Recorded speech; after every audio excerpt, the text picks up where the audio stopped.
The race for the White House has taken dramatic turns over the past few months, from President Biden dropping out, So I've decided the best way forward is to pass the torch to a new generation. to the assassination attempts on President Trump,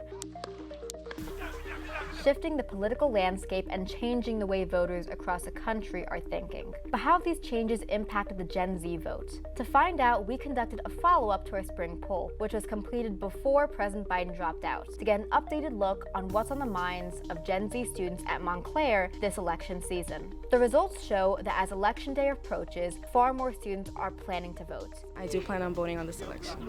3/4 of those who responded say that they are definitely voting, up from just over half in last semester's poll. The change in the Democratic nominee seems to be influencing turnout. 45% of students said the switch from Biden to Harris made them more likely to vote, though 49% said it had no effect. What issues are driving Gen Zers to the polls? The economy, like prices of groceries and everything. Abortion should be legal in all states. Our data indicates that inflation, access to abortion, and housing costs remain the top concerns among this generation. And when it comes to candidate preference, 62% of students now say that they support Kamala Harris and her running mate Tim Walz, up significantly from the 35% who backed Joe Biden in the spring. On the Republican side, support for Donald Trump and J.D. Vance has increased slightly from 24% to 25%. Third-party interest has declined, with only 7% of students considering alternative candidates, down from 28%. There's definitely a candidate that represents me better. 76% of our respondents said at least one candidate either fully or somewhat represents them, while 24% don't feel represented by the candidates. One issue still unites this generation: